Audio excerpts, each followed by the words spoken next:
Most of Week 12 is in the books, and it started back on Thanksgiving with the game between the Packers and Lions. Green Bay jumped out to a 23-6 lead in the first half and eventually held on for a 29-22 win. If there are any takeaways for the Packers, I really think this goes back a few weeks, and it's that Jordan Love is coming into his own. There have certainly been low points throughout the 23 season for Jordan, like the Raiders and Broncos game, but he's been on the past few weeks and it's shown. This offense is very young, and I can't wait to see how they play the rest of the year because they may have their quarterback of the future. For the Lions, this was a disappointing loss off the come-from-behind victory over the Bears. Everyone likes to be the first with the take, whether they're next up or they're frauds or whatever the case may be, and I'm not saying the Lions are frauds, but I am worried with how they'll play against the elite of elite teams in the NFC with the season on the line, meaning San Fran and Philly.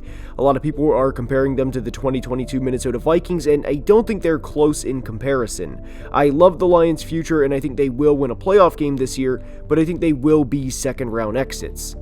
The Dallas game went about as expected, as the Commanders are a bad team and the Cowboys absolutely kill bad teams. Washington fired their defensive coordinator and DB's coach after this game, and to be honest, I am surprised Ron Rivera is still the head coach, but I expected Washington to lose by double digits, especially with their offensive line against this pass rush. There's no takeaways here for Washington, as they were significantly outmatched and it showed. For Dallas, I know I get a lot of comments like you don't show Dallas love and things along those lines, but this is what you were supposed to do. Use the pass rush to get after Sam Howell and have Dak attack a bad secondary. Both of these things happened, and I do credit Dallas in a big way because that's easier said than done. Putting up 40 plus points on any NFL team is not easy, yet Dallas has done that 4 times this year. The big thing with the Cowboys is something we all know, and it has to be done against good teams. Credit to Dak for playing his tail off in this game, and a big shout out to Deron Bland for his 5th pick 6 of the year, and full transparency, I record the Thursday games on Saturday to save me some time on Sundays, so as I record this, Bland has more touchdowns this year than Kyle Pitts has in his career. To the Thanksgiving nightcap for 49ers Seahawks, and guys, the 49ers are all the way back. They started the year 5-0 with 4 double-digit victories, then lost the following 3 games and entered their bye at 5-3. Since their Week 9 bye, they have outscored the Jags, Bucs, and Seahawks by a combined score of 92-30. If there is any big takeaway I have from Week 12, it's that I think the 49ers are going to go to their 4th NFC Championship game in 5 years, at minimum. I don't know who would go out to the Bay Area and beat this team in the divisional round of the playoffs if they're healthy. Through 5 weeks, I said this team was on pace to be one of the best teams of all time, and when they are on, like they were in this game, they are a Super Bowl winning caliber team. Seattle is now 6-5, and their next 3 opponents are at Dallas, at San Francisco, and home against the Eagles. I really think this team is on its way to being 6-8, and with this brutal schedule coming up, my takeaway for them is I don't know if this team is going to make the playoffs. This was the 2nd straight game without an offensive touchdown, and when you have this upcoming schedule that they do, I don't think there is a positive outlook for this team. The first ever Black Friday game was an adventure to say the least, and I don't think there's many takeaways for the Jets other than to invest in a legitimate backup quarterback this offseason. Tim Boyle was certainly not it, and the halftime pick 6 summarizes the Jets' season. It's been disappointment after disappointment, and their season is over. I hope Robert Saleh keeps his job, but when this team trots out Tim Boyle in an NFL game, they might as well be waving the proverbial white flag, and continuing to trot out Tim Boyle is inexcusable. For Miami, I don't think there's any revelations here about this team other than saying way to take care of business and not let a pick 6 potentially ruin your game. It was good to see both Jalen and Tyreek go for 100, and Jalen's usage this year has been underwhelming, but I was glad to see him go for a $114. Jalen Phillips' injury was awful, and that will impact this team down the stretch, and we wish him and any other player affected by injury the best moving forward. On to Sunday for Patriots-Giants, and this was certainly a football game. And for New England, at least pertaining to their future, this was a success. We're fully embracing the tank, and as of now, they have the number 2 pick in the 2024 draft. And they nearly sent this game to overtime, and I truly think this would have ended in a tie had it gone to OT. Patriots quarterbacks combined were 21 of 35 for 143 yards and 3 interceptions in this game.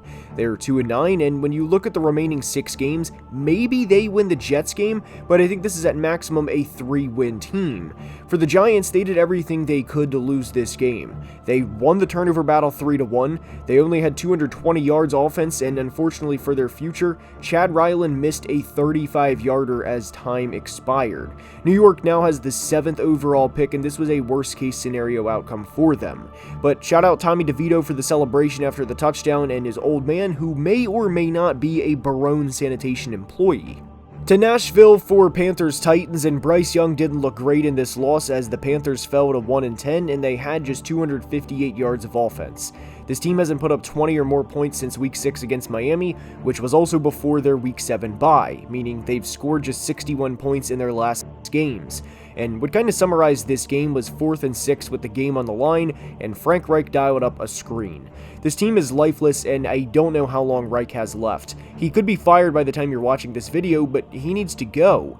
He was brought in to develop Bryce Young, and there's absolutely no signs of developing. For the Titans, this is probably one of the most disheartening wins you can have, not because everybody should tank, but because nothing really significant happened in this game to get excited about. I thought Levis looked good early on, then they decided to effectively take the ball out of his hands. He had 99 passing yards at the end of the first quarter and finished with 185. In a year that doesn't matter against the 1-9, now 1-10 Panthers, let him sling the rock. From Nashville to Indy for Bucs Colts, and Tampa has lost 6 of their last 7 games. They've went from 3-1 to 4-7, and I feel like a broken record, but Todd Bowles needs to go. For anyone wondering, this is the last head coach of the recap that I think needs to go, but this is a problem. And as simple as this sounds from this game, the good for the Bucs was Mike Evans, who is a future Hall of Famer, and the bad was pretty much everything else. They were outgained by nearly 100 yards, they lost the turnover battle, and they gave up 27 points on the road, and not surprisingly, they lost. Tampa's schedule this year hasn't been that hard either. Yes, they've played good teams like the 49ers and Eagles, but that's not every single week. I truly think with a competent coach with the talent they have, the record would be reversed. For Indy, they've quietly won 3 in a row and are right in the thick of the playoff hunt. My takeaway for the Colts revolves around their remaining schedule, which is on the screen, and guys, the Colts can legitimately mess around and make the playoffs. They can win 10 games. Down I-74 to Cincy we go for Steelers-Bengals, and the Pittsburgh Steelers have done it. Ladies and gentlemen, we got them. The Steelers have their first 400-yard game since Week 2 of the 2020 season, and most importantly, a win. Oh, and they outgained their opponent for the first time this year. Kenny and Najee both looked good, which was a relief given the first-round investments this franchise has in them, and Najee nearly had 100 yards rushing. The lone negative I will say about the Steelers was Deontay Johnson getting in an altercation last week that had to be separated and showing 0 effort on a turnover. You would think you'd want to go to war with your teammates in a division game that has huge implications for your future, but there was nothing to show. Also, a big shout out to Pat Freiermuth for a 100-plus yard performance. For Cincy, the skyline wasn't pretty, and this is the type of game I expect from them offensively moving forward. Joe Burrow covers up a lot, and there have been a lot of questions regarding Zach Taylor's play calling in the past. They had 222 yards of offense in this game and only ran 41 plays to the Steelers' 68. Zach Taylor's play calling will be something to monitor for the rest of the season. To the Big A for Saints-Falcons, and I am absolutely shocked, stunned you might say, that the Saints are 5-6 with Derek Carr as their starting quarterback. The Saints are absolutely terrible in the red zone, and it shows every single week. I do want to credit New Orleans for this, and they were moving the ball up and down the field and had over 440 yards of offense. But if you were wondering how they got to 15 points, well, they kicked 5 field goals. And you're not going to win many games when you can't put the ball in the end zone. I really thought the Saints should have tore it down and rebuilt a year ago, and this game is a microcosm of why. The Saints have no business being 5-6 with how easy their schedule has been so far. They're not eliminated, of course, but they might as well be. I am very glad Arthur finally started feeding Bijan, and it's crazy what happens when you feed one of the best backs in football. Not only that, but this is the type of game as to why I think Atlanta can be a huge pain in the ass to play. They ran the ball 41 times for over 225 yards, and when they decide they want to run the ball and not basically do stupid Falcon things, they will be a problem. I don't like to get too far ahead of myself on some predictions, but I think it's safe to say we saw the future of the AFC South duel it out in Week 12, and I thoroughly enjoyed this game. CJ looked phenomenal despite the offensive line, and the refs not helping the Texans much in this game, and watching CJ play every week is more and more fun as the season goes on. He is so elusive in the pocket that even with a bad offensive line, it is exhausting playing him because the play is never over. This team wasn't supposed to be good this year, and anything from here on out is icing on the cake. For the Jags, Josh Allen played one of, if not the best games of his career, and the big takeaway is pretty simple. Pay him this offseason. You need a pass rusher in this conference, and he is very clearly that guy. Trevor also played a great game, and the interception was unfortunate, and Jags fans, yes, Evan Ingram was held, very badly in fact, but I thought Trevor played a great game, and selfishly speaking, I really want to see these teams play in January. Out to the desert for Rams Cardinals, and this was the Matt Stafford and Kyren Williams game. Matt Stafford threw for 4 touchdowns, and Kyren had over 200 total yards and definitely clinched some fantasy playoff spots, or missed out on the playoffs due to playing against him. The takeaway I had from this game is how different the Rams look when Kyren is on the field. He hadn't played in over a month, and in the games he missed, the Rams were averaging just 14.3 points per game. Granted, you can say, oh well, this is the Cardinals, but this was very refreshing to see from LA. If you were wondering about their playoff chances, I think they have a legit chance to make it, especially with Seattle's upcoming schedule. For the Cardinals, this won't be the last time you hear me say this, especially with an offseason to discuss this, but when you build your receiver room, you want to have a type of every receiver, whether that's a short and fast guy, a tall guy, or a guy who can do both. And for Arizona, there may be somebody who can help with this problem, and for their sake, I hope they lose the rest of their games, competitively of course, in 2023 in order to get Marvin Harrison Jr. From the desert to the Mojave Desert to discuss Chiefs-Raiders, in this game, aside from the first quarter, was about what I expected for the Chiefs after their loss to Philly in Week 11. There was a point in this game where Las Vegas outgained the Chiefs 144-0, and KC eventually got back on track. After going down 14-0, the Chiefs outscored the Raiders 31-3, and for the first time since October 22nd, this team scored a second-half touchdown. It wasn't a swift day for the Chiefs pass catchers outside of Travis Kelce and Rashee Rice, but as simple as this sounds, that's what it should be moving forward. Throw the ball to Travis and Rashee. For the Raiders, yes, this stinks, especially after how the game started, but this was circled as a loss before the game even played. I think what's most frustrating is, aside from losing, is having a player like Davante Adams and knowing he has 2 catches for 26 yards in the second half of the last 3 games. They simply choose not to throw to him in the second half, and I don't understand why. My hope for the Raiders for the rest of the year is to be competitive, but the biggest thing this roster needs is better players to compete with the Chiefs, and there will be plenty of mock drafts and simulations breaking that down this offseason. To the Mile High City for Browns Broncos, and Denver won with a score of 29-12. The Denver Broncos have won 5 in a row, and this team has come a long way from where they were early in the year, and like we said with Indy, guys, this team can win 10 games. It's not going to be easy, of course, but the path for them is there. The defense is playing out of its mind and has forced 15 turnovers in the last 4 games. The pass rush was also there for Denver, and they held Cleveland to being just 2 of 13 on third down for the entire game.